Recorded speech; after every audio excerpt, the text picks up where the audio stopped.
Houthi की तरफ से अब अमेरिका को दिया गया है बड़ा झटका और हूती ने ऐसे ऐसे जो खबरें आ रही हैं उसके मुताबिक जो सोर्सेस से खबरें हैं कि हूती ने अब बाब-अल मंदेब के करीब MQ-9 रिपर ड्रोन को निशाना बनाकर गिरा दिया है।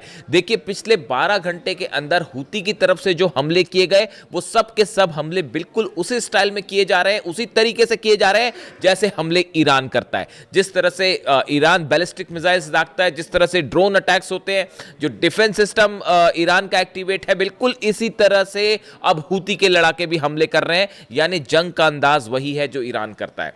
दूसरी चीज, हूती ने अब वही एग्रेसिव अप्रोच ले लिया है जो ईरान ने हॉर्मूज को लेकर अपना रखा है। बिल्कुल वही रणनीति हूती ने बाब-अल मंदेब के लिए अपना रखी है। देखिए इस वक्त की जो बड़ी खबर है, US MQ-9 reaper drone reportedly crash near चेल्बी एयरबेस इन जिबूती। देखिए जिबूती एक देश है जहां पर अमेरिका का एयरबेस है, चेल्बी एयरबेस। यहां पर अमेरिका इसको मैनेज करता है, काफी फाइटर जेट्स हैं यहां पे। देखिए गौर करने वाली बात है, जिबूती के इस चेल्बी बेस पर जितने ड्रोन्स फ्लाइट्स टेक ऑफ करती हैं ये लाल सागर, बाब-अल मंदेब और इसके आसपास के इलाकों में मिलिट्री ऑपरेशंस करती हैं।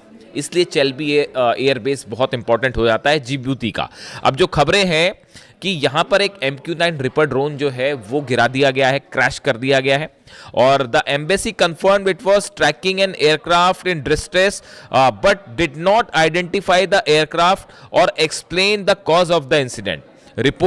Reports have identified the aircraft as an MQ-9 while no group has claimed responsibility। देखिए अभी जो खबर है उसके मुताबिक एक MQ-9 रिपर ड्रोन था जिसने ये चेल्बी एयरबेस जो अमेरिका का है इससे टेक ऑफ किया। ये बाब-अल मंदेब के आसपास था, तब इसने स्ट्रेस सिग्नल दिया और फिर उसके बाद ये लौटा नहीं और क्रैश कर गया। अब अमेरिका ये कह रहा है कि अंदेशा है कि हूती ने जो है वो इसको मार गिराया है। हालांकि अभी इसको लेकर कोई बड़ा दावा नहीं हुआ है, लेकिन ये माना जा रहा है कि हूती ने इसे मार गिराया। अब आप देखिए चेल्बी एयरबेस जो है इसका थोड़ा जिक्र करना ज़रूरी है क्योंकि ये यमन में जो जंग हो रही है अब इसमें ये चेल्बी एयरबेस इंपॉर्टेंट होने जा रहा है और इस पर हमला भी हो सकता है। ये जो एयरबेस है जिबूती में स्थित एक सामरिक सैन्य एयरबेस है। यह जिबूती की राजधानी शहर से दक्षिण पश्चिम में लगभग 6 किलोमीटर की दूरी पर है। और इसकी मुख्य बातें ये है कि यहाँ पर अमेरिका जो है उसके ड्रोन्स हैं, जितने ड्रोन मूवमेंट होते हैं अमेरिका के वो सब यहाँ से होते हैं। और अब सूत्रों के हवाले से ऐसी भी खबर है कि अगर जिबूती के चेल्बी एयरबेस पर हमला हो जाता है तो कोई आश्चर्य की बात नहीं होगी। अगर अमेरिका ने किसी तरह का ऑपरेशन किया यमन में हूती के खिलाफ तो हो सकता है कि ये चेल्बी एयरबेस जो है इस पर हमला हो जाए। और ये जो MQ-9 रिपर ड्रोन गिराया गया है ये हूती की तरफ से एक वार्निंग है अमेरिका को कि आप लाल सागर से दूर रहिए।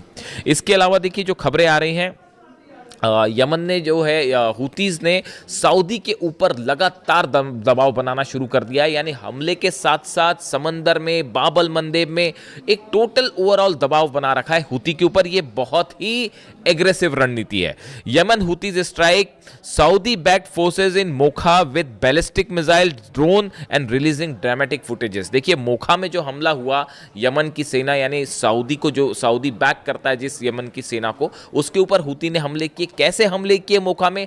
बैलिस्टिक मिसाइल से, ड्रोन से। और सबसे बड़ी बात है इसका वीडियो भी रिलीज किया बिल्कुल इसी अंदाज में जैसे IRGC करती है।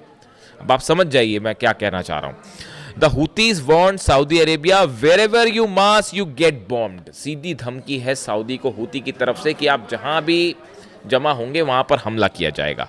The attack reportedly killed at least 7 people and wounded dozens। ये जो हमले हुए हैं हूती की तरफ से, जो हमले हुए इसमें 7 लोग मारे गए हैं, संख्या ज़्यादा हो सकती है इसकी, और सैकड़ों लोग इस हमले में घायल हो गए हैं।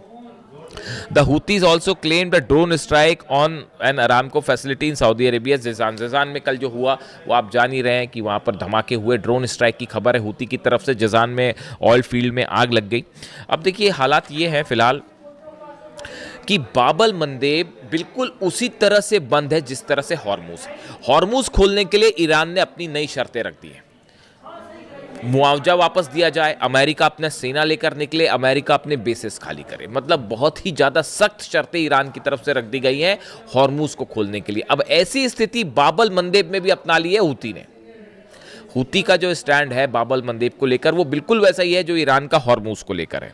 अब इस हालात में सऊदी अरेबिया क्या करेगा? देखिए ये बहुत अहम हो जाता है मामला। जिस तरह से ये पैक्ट साइन हुआ सऊदी पाकिस्तान हूती तुर्की का उसको लेकर ये था मामला कि अब ये सऊदी पर सीधा सीधा हमले हो रहे हैं, इसी को ही जंग कहते हैं, सीधे हमले हो रहे हैं। ऐसी स्थिति में तुर्की और पाकिस्तान क्या करेंगे? क्या दोनों किसी तरह से हूती के ऊपर हमला करेंगे? इस तरह के तमाम सवाल थे, लेकिन ये साफ कर दिया गया है खासतौर पर तुर्की की तरफ से कि फिलहाल ऐसा कोई जॉइंट फ्रेमवर्क ही तैयार नहीं है जिसके तहत तुर्की जो है वो इस मामले में शामिल हो। यानी तुर्की ने दूसरे शब्दों में हूती पर किसी भी तरह का ऑपरेशन करने से साफ मना कर दिया है। तुर्की ईरान के खिलाफ नहीं जाएगा, ये बात एकदम साफ है। इस हालात में देखिए तुर्की माइनस है, यानी सऊदी यहाँ पर फिर अकेला पड़ा हुआ है।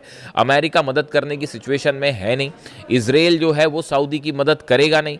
इस हालात में अब सवाल ये है कि सऊदी अपनी रक्षा कैसे करेगा, सऊदी की मदद कैसे होगी? ये अपने आप में एक बड़ी खबर। इसके अलावा देखिए एक और अहम खबर का जिक्र करना ज़रूरी है, वो है गाज़ा। नेतन्याहू की तरफ से बयान आया है कि वो एक तो 15 सूत्री जो प्रोग्राम है डोनाल्ड ट्रंप का गाज़ा पीस प्लान जो है वो उसको स्वीकार करने से उन्होंने मना कर दिया, सीधा सीधा मना कर दिया। यानी ये देखिए आप, ये बता रहा है कि ये डोनाल्ड ट्रंप की लगातार कम होती पोजीशन को बता रहा है कि ईरान ने डोनाल्ड ट्रंप की हालत ऐसी कर दी है कि अब नेतन्याहू मुंह पर सीधा मना कर दे रहे हैं, क्योंकि सब कोई महसूस कर रहे हैं कि हर स्तर पर डोनाल्ड ट्रंप की हार हुई है, डोनाल्ड ट्रंप एडमिनिस्ट्रेशन की हार हुई है। चाहे हॉर्मूज हो, चाहे न्यूक्लियर पॉलिसी हो, चाहे जंग हो, आप जहां भी ले लें, चाहे एयर बेसिस हो, डिफेंस हो, सिक्योरिटी हो, सब में अमेरिका बुरी तरह से हारा है ईरान के साथ जंग। तो अब ऐसे हालात में हम नेतन्याहू भी सीधा सीधा जो है डोनाल्ड ट्रंप के प्रस्ताव को नकार दे रहे हैं और कह रहे हैं कि गाज़ा पीस प्लान को मैं नहीं मानूंगा। इसको लेकर तमाम खबरें आप देख सकते हैं। और इसको लेकर ईरान और इजराइल आमने सामने होंगे, इस बात को भी याद रखिए। गाज़ा को लेकर अब ईरान और इजराइल के बीच में बड़ी जंग होगी, ऐसे हालात बनते जा रहे हैं या बनाए जा रहे हैं, दोनों स्थिति है। लेकिन जो गौर करने वाली बात है, जो असली बात नेतन्याहू ने कही, वो गाज़ा पीस प्लान को स्वीकार नहीं करते, वो तो एक बात है ही। उन्होंने अपनी बातें कही कि हमास हथियार छोड़े वगैरह वगैरह, वो एक अलग चीज़ें हैं। लेकिन जो गौर करने वाली बात है वो ये है, नेतन्याहू ये कह रहा है कि मेरे जीते जी एक फिलिस्तीन एक राष्ट्र नहीं बनेगा, एक राज्य नहीं बनेगा। ये अपने आप में बहुत बड़ी बात है। नेतन्याहू का ये डिक्लेरेशन करना कि मेरे जीते जी फिलिस्तीन राज्य नहीं बनेगा, इस सेंटेंस ने ये बता दिया है कि आगे गाज़ा को लेकर इजराइल की रणनीति क्या होगी। इस बयान ने बता दिया है कि गाज़ा को लेकर अब एक नई जंग की शुरुआत हो सकती है। गाज़ा को लेकर ये जो बात है, ये देखिए बहुत अहम सेंटेंस है जो मैं फिगर आउट कर पाया कि मेरे रहते रहते जो है, मेरे जीते जी जो है फिलिस्तीन राज्य नहीं बनेगा। यानी ये एक बड़ा चैलेंज है जो नेतन्याहू दे रहे हैं और ये आधार रख रहे हैं एक नई जंग की। और ये भी बता दे रहे हैं कि गाज़ा से ना फोर्स वापस आएगी, और अब ये भी साफ हो चुका है ना लेबनान से वापस आएगी ना गाज़ा से आएगी, और सीरिया में भी जो इजराइल के ऑपरेशन है वो जारी रहेंगे। अब मुख्य सीट पर, ड्राइविंग सीट पर अब नेतन्याहू है, ना कि डोनाल्ड ट्रंप। डोनाल्ड ट्रंप पीछे होगा, नेतन्याहू स्ट्राइक करेगा। और प्लान है जितने ईरान के संगठन जो मदद कर रहे हैं उन सबको कमज़ोर करने का, चाहे हमास हो, चाहे हिजबुल्ला हो, चाहे हूती हो।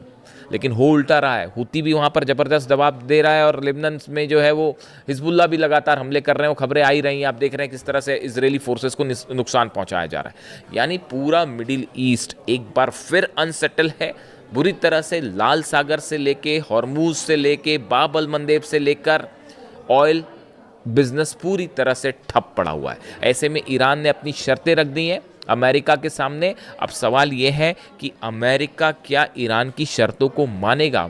क्या मुआवजा देने की बात जो ईरान ने कर दी है, क्या डोनाल्ड ट्रंप उसको मानेंगे?